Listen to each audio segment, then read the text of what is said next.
ورحمة الله وبركاته. الحمد لله وحده والصلاة والسلام على من لا نبي بعده ولا أمة بعد أمته ولا كتاب بعد كتابه ولا شريعة بعد شريعته.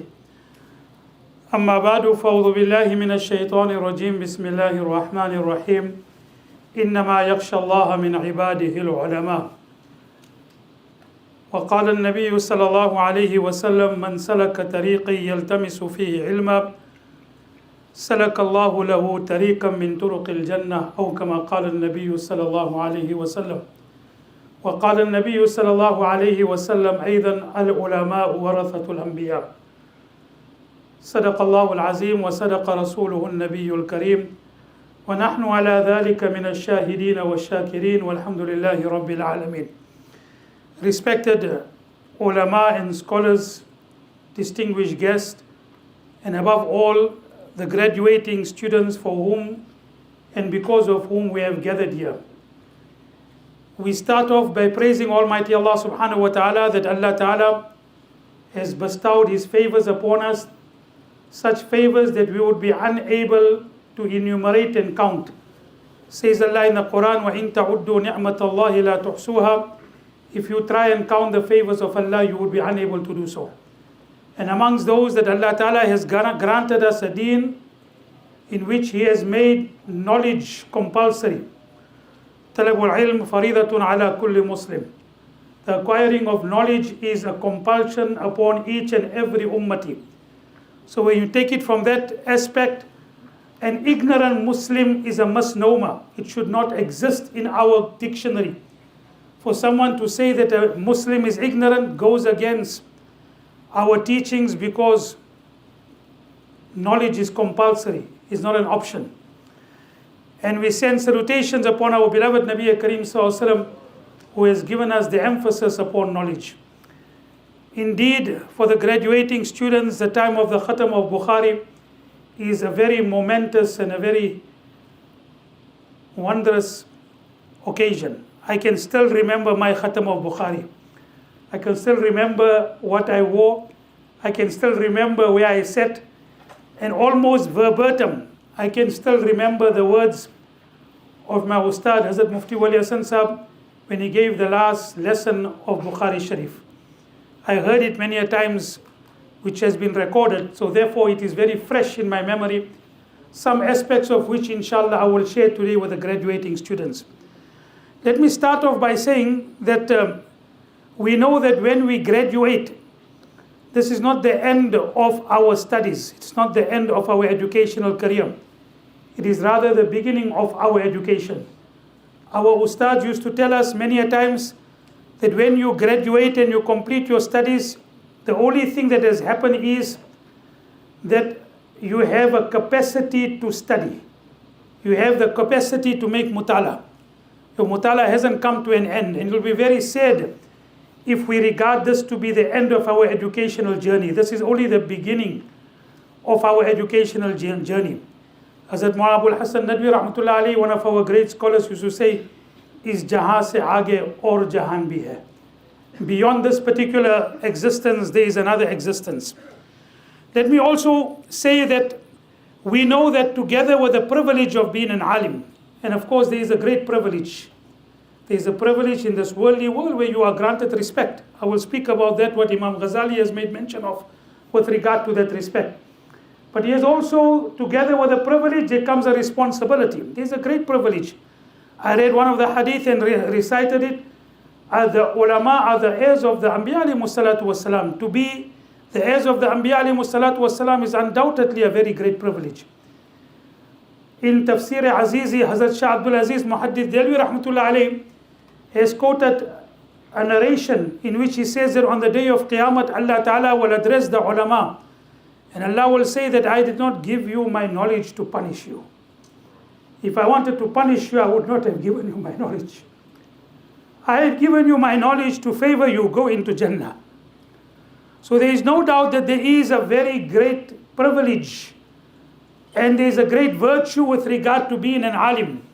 Man salaka tariqa yaltamisu fi ilma, whoever seeks a path seeking knowledge, Allah Ta'ala eases his path towards Jannah. But together with that privilege comes a very great responsibility. And may I dare say that in today's time, together with the privilege, the challenge because of the age that you and I are living in is far, far more greater. The challenge has become very, very onerous. It is such, the same Imam Muhammad rahmatullah alayhi, one day his daughter saw him studying in the early hours of the morning, and he used to study almost throughout the night. And she said, "Oh, my father, people are sleeping, and every night you are burning the midnight oil, seeking knowledge and reading and going through your books." And he said an amazing thing. He said, "Oh, my daughter, people are sleeping, assured that the ulama are preserving the deen. If we also go and sleep, who will preserve the deen?" So that with that virtue you have to bring and weigh the privilege with the responsibility. Nabi Kareem sallallahu alaihi wasallam had said one of the responsibilities, which is a very famous hadith, which I'm sure many of the asatiza might have related to you during the course of your studies. يحمل هذا العلم على من كل قرن عدو له من كل خلف عدو له ينفون عنه تحريف الغالين وابتهال المبتلين وتعويل الجاهلين. That throughout the ages there will be people who will carry the responsibility of ilm. They will bear the responsibility of ilm.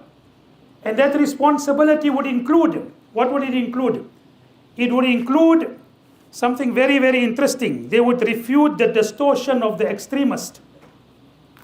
They would refute the distortion of the extremists. They would challenge the distortion of those who are on falsehood. And they would challenge and they would address the false interpretation of the ignorant. I mean, three major responsibilities Allah would give to the ulama. That they would refute the distortion of the extremists. Now, this is something, very, very interesting. And I think I might just spend a few minutes on this. Because we all know that Islam is a religion of moderation. وَكَذَلِكَ جَعَلْنَاكُمْ أُمَّةً وَسَطًا. We have made you a justly balanced ummah. An ummah that doesn't fall into the extreme. And let me tell you what is. When we talk about moderation, the ulama have said that the middle path between the two extremes is moderation. So let me take this desk in front of me. So the two extremes would be the two positions that are here. The middle path would be something that you would be able to see that this is the middle path. And part of refuting the extremists would be that we refute the one extreme, that will be extremism. The other extreme would be falling short of the limit. Sometimes the difficulty would be if you don't see the two extremes, you would not be able to get the middle path. So you have to be able to understand the two extremes to be able to get وَكَذَلِكَ جَعَلْنَاكُمْ أُمَّةً وَسَطًا. We are ummah that is justly balanced. In every aspect of our religion, you will find that there is a balance. In every belief system, in every amal, in every action, in every attitude, we are the one who strongly adhere to the middle path, the moderate path. Take our belief in Allah Ta'ala. The two extremes would be one extreme is people who don't believe in Allah. How they do that, Allah knows.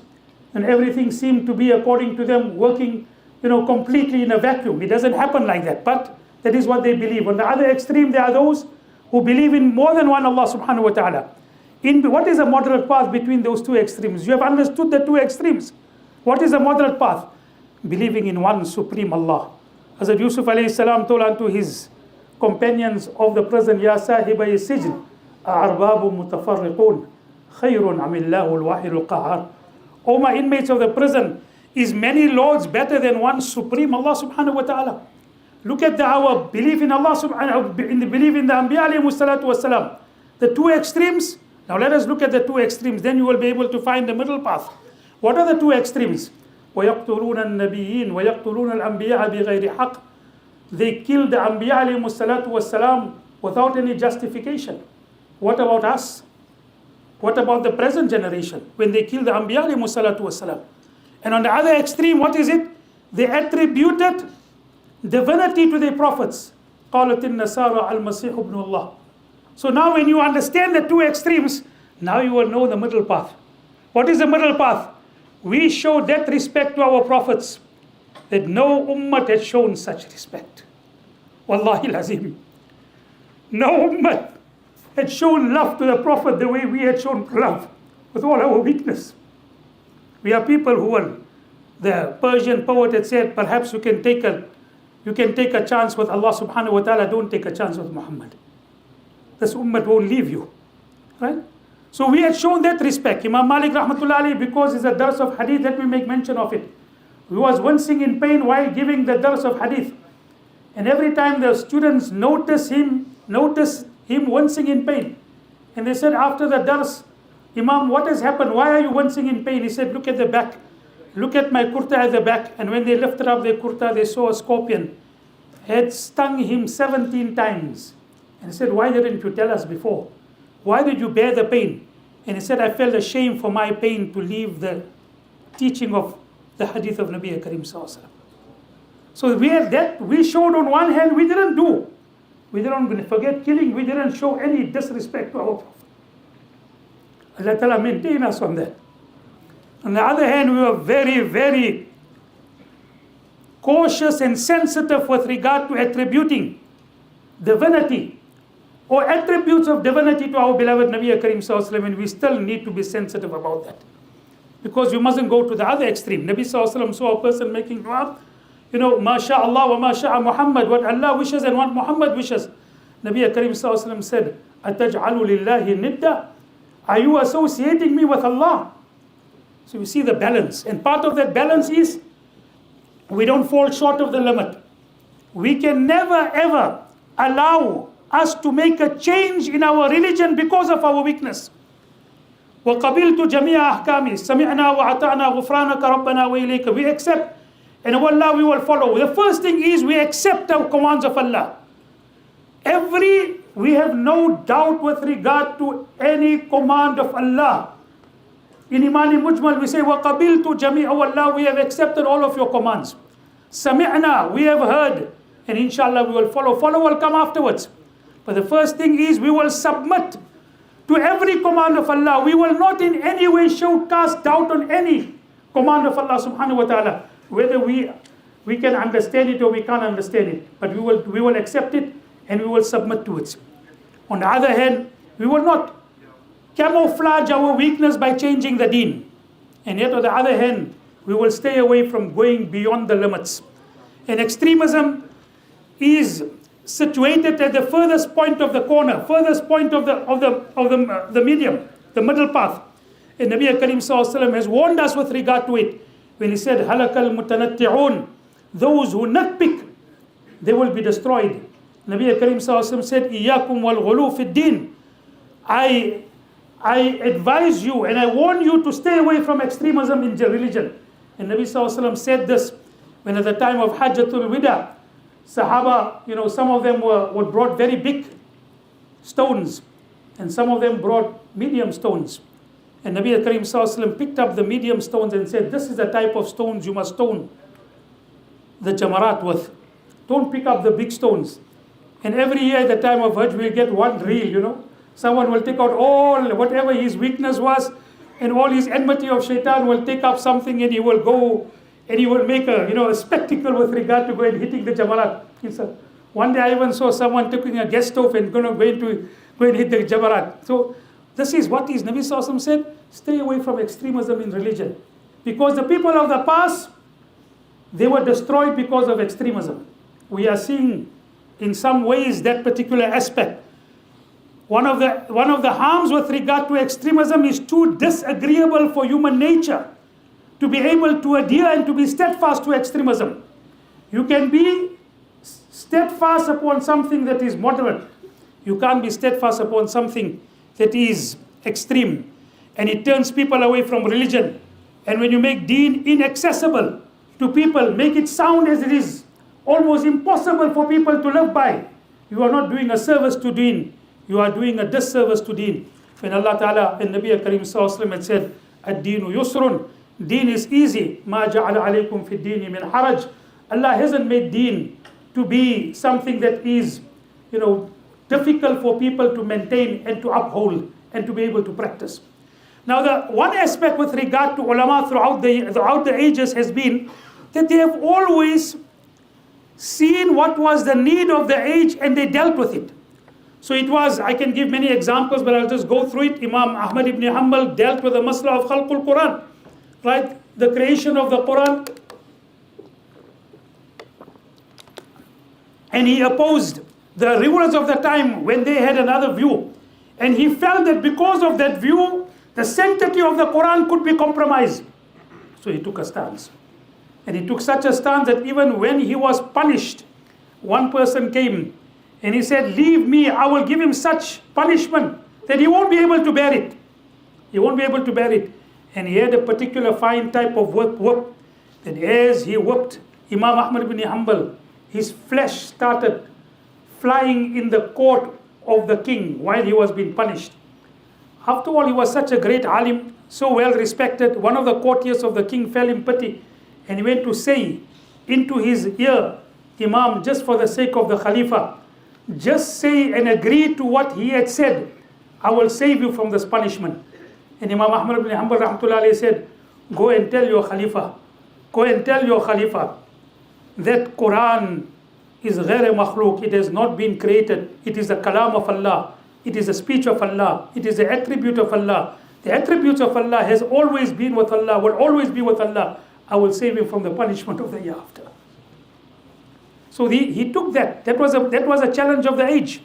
Let me give you, Imam Abu Hanifa rahmatullahi did with the same with the Mu'tazilites and all of that. Later on, Mujaddid al-Fasani rahmatullahi opposed Akbar with regard to Deen Ilahi, making all the deens into one amalgamation.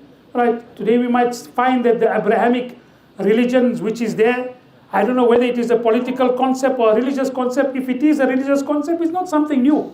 It happened in the time of Akbar. Right? So that time Mujaddid al-Fasani rahmatullahi took a stance against it, and despite the fact that it had the backing of the state, it did not find any favor afterwards. The moment, for a very short period of time, there was some charcha about it, people talked about it, but afterwards it went away. Let me give you a case study with regard to Imam Ghazali rahmatullahi, and this is very interesting. And I will just give you a case study with regard to Imam Ghazali rahmatullahi to understand what an alim is supposed to study the age in which he is living in, and then understand the challenge and be able to deal with it. So Imam Ghazali rahmatullahi was the most famous alim and the most famous scholar of Baghdad. Right? Everyone used to pursue him. He used to be the one who was mostly respected. He was the one that everyone wanted to speak in their occasions. And then Imam Ghazali rahmatullahi felt that something was missing in whatever he was doing. He saw and he's written. And if I were, I would tell the students that Abdul Rahman Mangera, has in White Thread Press has translated Hazrat Mu'abul Hasan Nadwi rahmatullahi alayhi's Tarikh Da'wat wa Azimat in a most beautiful manner. And even if you just read that portion of Imam Ghazali rahmatullahi alayhi, it is worthy of reading. Where he say Imam Ghazali rahmatullahi alayhi has written that the four groups of people that he had to contend with in his time: the fuqaha, the batinis who insisted on a hidden knowledge, the philosophers who claim mastery of logic and reason, and the Sufis.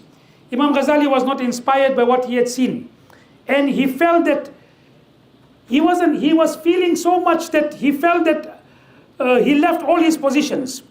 He left everything, and he said, Allah Ta'ala chained my tongue because I wasn't happy with what I was seeing. I felt there was a vacuum in the ummah, there was a vacuum in what I was seeing. And he went away in seclusion for 11 years. 11 years he went to seclusion to make tarbiyat, to go and study, to go and gain, proficiency, gain spirituality. Perhaps he would have stayed in that particular way. But Allah subhanahu wa ta'ala wanted to take some work from him. And Allah ta'ala brought him back, and he writes in his own language, he said, I came back to refute two things: to refute the philosophers and the atheists, and to restore the upper hand of Islam, to revive the moral teachings of Islam. And just to give you an example of what he had said, very interestingly, he wrote many things with regard to the vices of the time, of his time. One of it he wrote was hubbe jah, love of the self. Hubbe jah, love of your position, love of respect, love of individual position.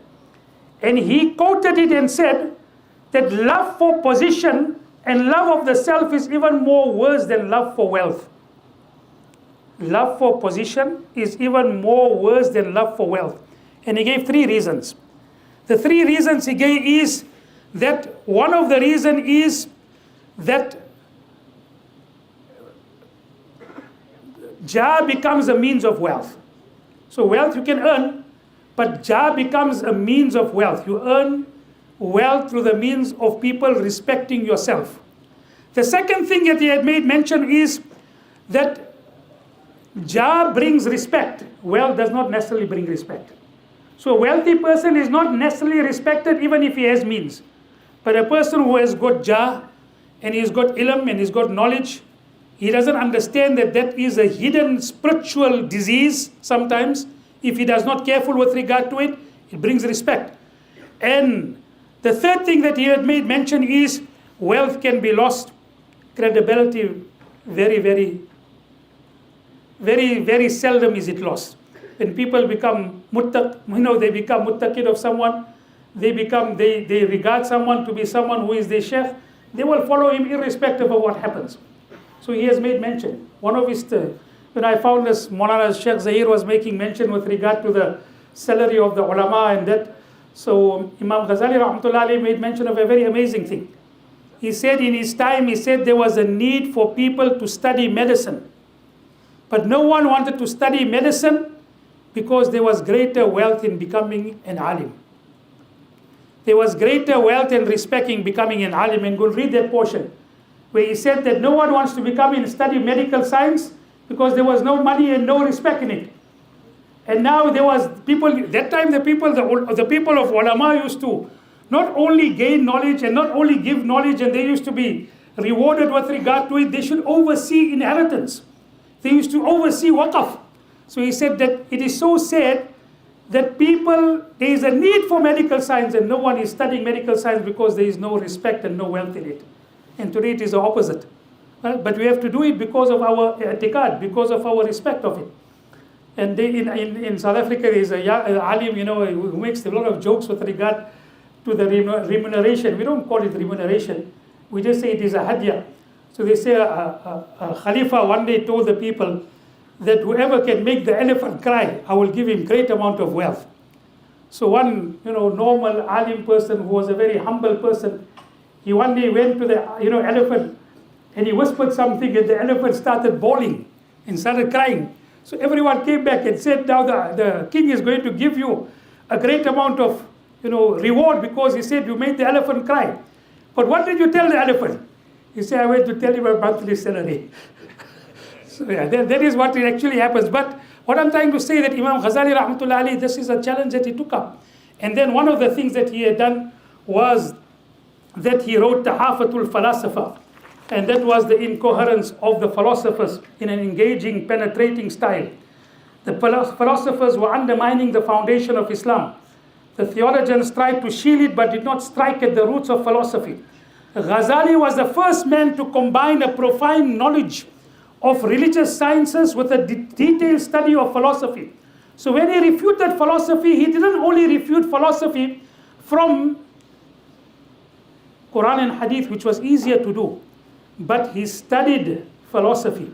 You see, philosophy at that time, metaphysics, mathematics, like maths is a science, but does not go against deen. 2 plus 2 is 4, might not be a spiritual aspect, but it does not go against deen. But religion comes into conflict with metaphysics. So what Imam Ghazali Rahmatullah Alayhi did at that particular time is he struck at the root of philosophy by not only quoting Quran and Hadith, but studying what was wrong with philosophy, and he refuted it from its own writings. I always tell people today that the civilization that is dominant, that today we refute it from Quran and Hadith. How much have actually gone into the civilization and looked into that civilization and found out the faults and the flaws of that which we are seeing on a daily basis. We are seeing it in our countries. But we have not been able to do so. We could have taken a cue from Imam Ghazali rahmatullah alayhi, the way he has dealt with it.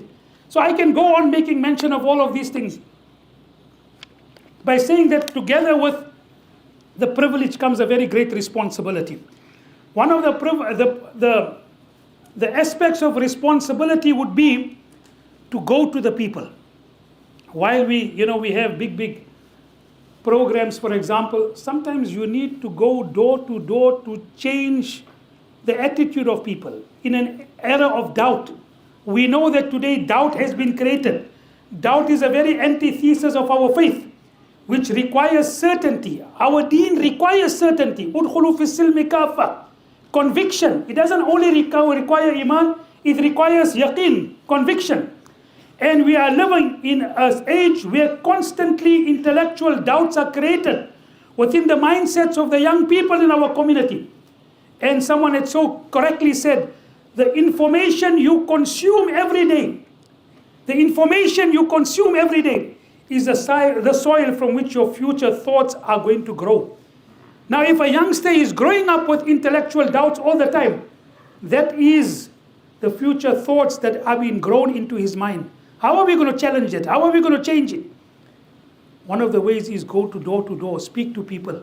It might not be as appealing as having a big audience, but we need to do it. Amongst our akabirin, I'll give you two examples. Mawlana Siddiq Banvi rahmatullah alayhi, when he completed in Mazahirul Ulum Saharanpur, he was so talented, everyone wanted to keep him as an ustad in the Darul Ulums. Mawlana Siddiq Banvi rahmatullah alayhi decided to go to Banda in Hatora. And that time there was no mahol and environment of deen in that entire region. Mawlana Siddiq Banvi rahmatullah alayhi went to the people. He went to the people and he went door to door and he said, I'm not asking you for money. I'm asking you, give me your children. I want to bring them up and I want to give them tarbiyat. I want to educate them.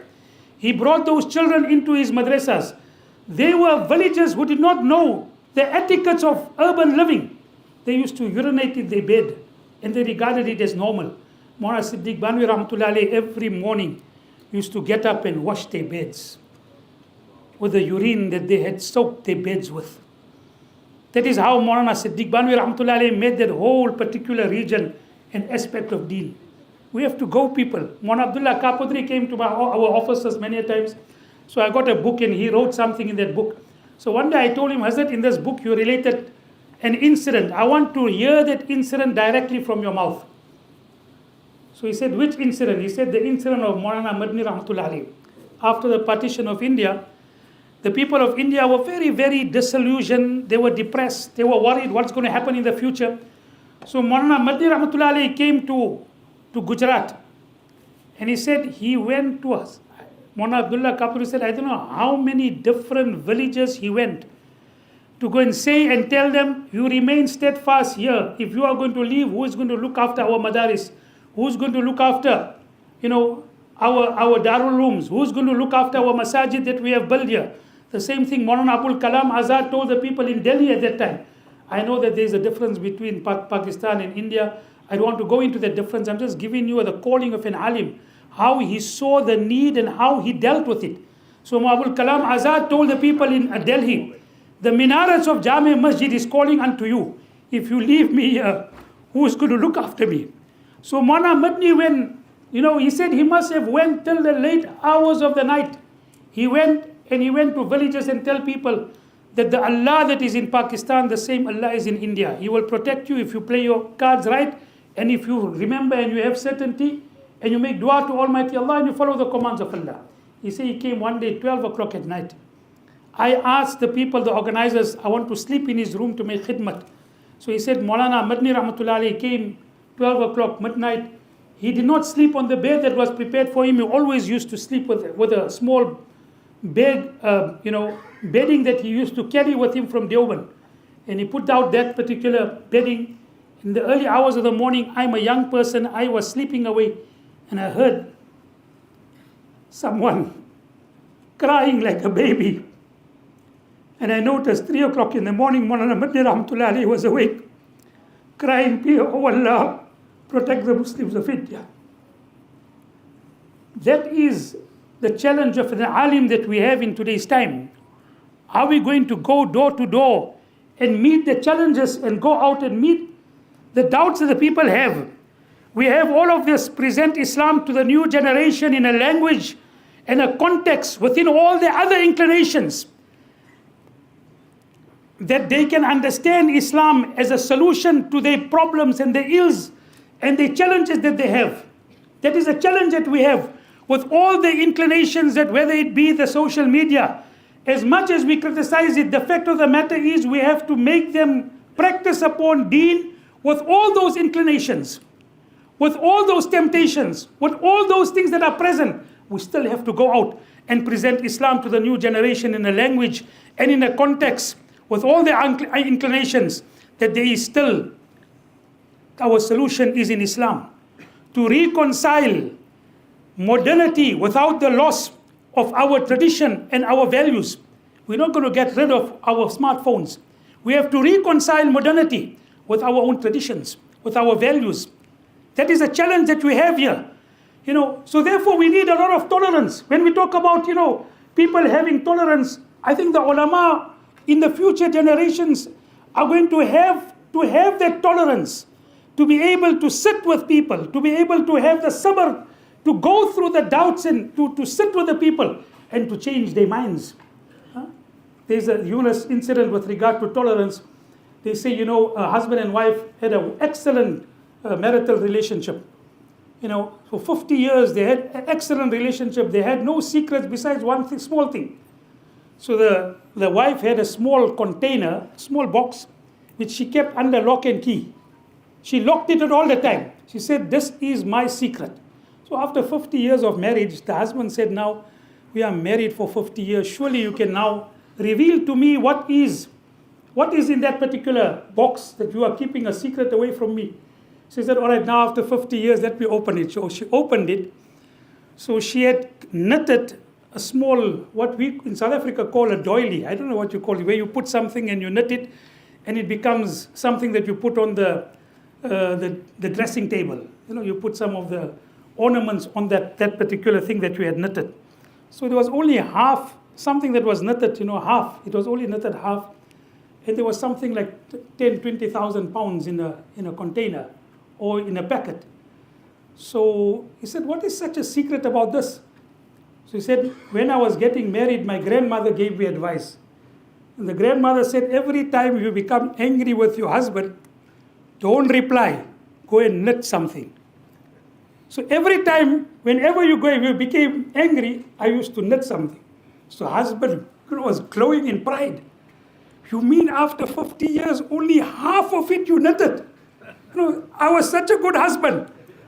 He was very happy. They said, "What about the 20,000 pounds? He said, "That is all the doilies and all what I had knitted, I had sold it."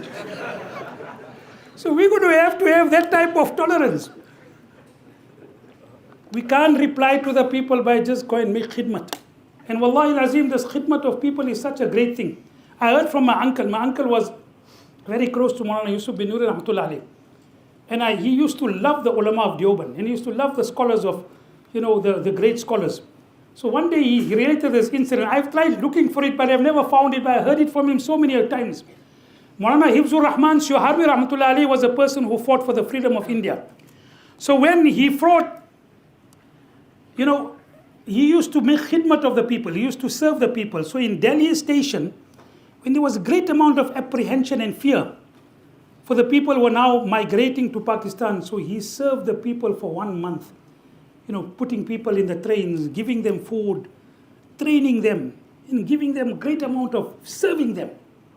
And after 1 month, he went to his Sheikh Abdul Qadir Raipuri rahmatullah alayh, who was the Sheikh al-Kul. He was Sheikh of Muaz, Sheikh al-Hadith, Muaz Zakaria Sahib rahmatullah alayhi, all of them. So, he went to him after a while and he said, "Hazrat, I want to ask you for forgiveness. That the last 2 months, because of whatever I had done, I was unable to finish my muraqabah and my zikr that you had told me to do." So every shaykh tells his murid, "Then make this zikr, make this zikr." The last 2 months, or the last couple of months, I was serving the people. I was unable to finish my zikr.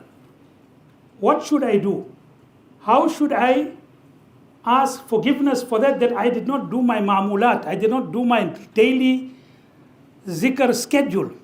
You know what Muhammad Qadir Raipuri Rahmatullahi told him? Ibzur Rahman,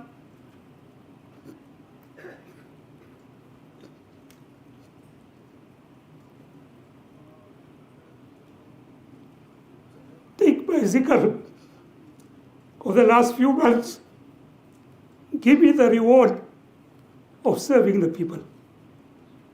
Take all my zikr, the reward that you got in serving the people, give me that reward in lieu of all my zikr. There are certain times you have to seize the moment. What is needed, you have to see what it is. Advocacy for Muslim interests, guiding our community to an Islamic values in a mostly secular order. And lastly, let me say what my Ustad Hazrat Mufti wal Hasan Sahib Rahmatullah Ali told us when we finished. He said, you cannot pour from an empty cup. You cannot pour from an empty cup. If you've got nothing in your cup, what are you going to pour to other people? You have to have spiritual development. You have to have your ta'alluq with Allah subhanahu wa ta'ala. And then he advised us many beautiful things with regard to how you are supposed to keep ta'alluq with Allah. But one thing that it still sticks in my mind, and he told us that, and I will always remember that, I don't know how many times I've made mention of it in different forums. And he said that you must always have such a relationship that you can trust. All other relationships you can't trust. Sheikh Yasir made mention with regard to our friends during the course of his, while being the MC and speaking about the friends, how we need, sometimes the friends will be beneficial, sometimes they would be harmful. Friends you cannot trust. Sometimes when you need them most, they will not be there. And sometimes you will find that the wife will look at her husband and feel that the husband will look after me because he has always been doing so. And it can happen. Allah Ta'ala never make it, and Allah Ta'ala protect us from all types of difficulties. But sometimes it could happen that Allah Ta'ala can take the husband away and the wife is all alone sometimes. And sometimes the children that she relied upon will not be able to look after her. Sometimes we say that, one mother will look after 10 children, 10 children can't look after one mother. Right? This is also something that happens. So sometimes we all have, expectation that someone will look after us. But those particular type of relationships might not come to our assistance when we need it. And he said, therefore, keep relationship with such a being that you can always trust, will always come to your assistance. وَمَن يَتَّوَكَّلْ عَلَى اللَّهِ فَهُوَ حَسْبُهُ. He who relies upon Almighty Allah will become sufficient for him. He said, forget all other relationships. Do it to the extent that we are supposed to be good to other people. But reliance must be on such a relationship that will always come to your assistance. And that is our reliance and our assistance and our relationship with Allah. My time has elapsed. I've been told given 40 minutes. I just went over 42 minutes. No, so inshallah. Jazakumullah khairan. I hope Allah Ta'ala take you well and really take work from you. And then I always tell people that one of the difficulties we have in today's time is that we are so busy refuting what Islam is not. Islam is not this, Islam is not this, Islam is not terrorism, Islam is not this, Islam is not that. We have forgotten to tell people the beauty of Islam. We're all the time telling people what Islam is not. When are we going to start telling people what the beauty of Islam is? And wallahi al-azim, I'm telling you, I'm firm of this belief that there is so much goodwill and there is so much beauty in Islam. It is a solution not only for our community, it is a solution for humanity. I have seen it in our country. When it is properly presented, when people see Islam, they want to accept Islam. And you see certain things that you see on social media. One person I saw, there's one whole particular TikTok, that he said that I looked at the Quran and I felt I'm going to take out, flaws in it. He said, after I spent almost 3 days only reading the Quran and I was absolutely engrossed. I never ever saw something so beautiful. And more people are doing that. When are we going to stop only refuting? We have got this whole particular mindset. Refute, this is not, this is not, this is not, this is not. When are we going to tell people what Islam is? Give an example, right? Amongst many examples. They told me 1 minute and I took advantage of it. Look at our greeting. Our greeting. Just look at our greeting. Assalamu alaikum wa rahmatullahi wa barakatuh. You are making salam to someone and telling him, may the peace of Allah Ta'ala and the barakah and the mercy of Allah Ta'ala be upon you at all times. It is such a beautiful greeting. For someone who is a stranger to you, you are assuring him that I'm your well-wisher, I won't harm you. Right? And someone who is a friend, the salam actually conveys that friendship. I'm your friend. Assalamu alaikum wa rahmatullah. May Allah Ta'ala's mercy and peace be upon you. I'm making dua for you. Right? And at all times. Now look at the other particular greeting that is common. So the other greeting that is common, I don't want to, we are not told to compare other with religion.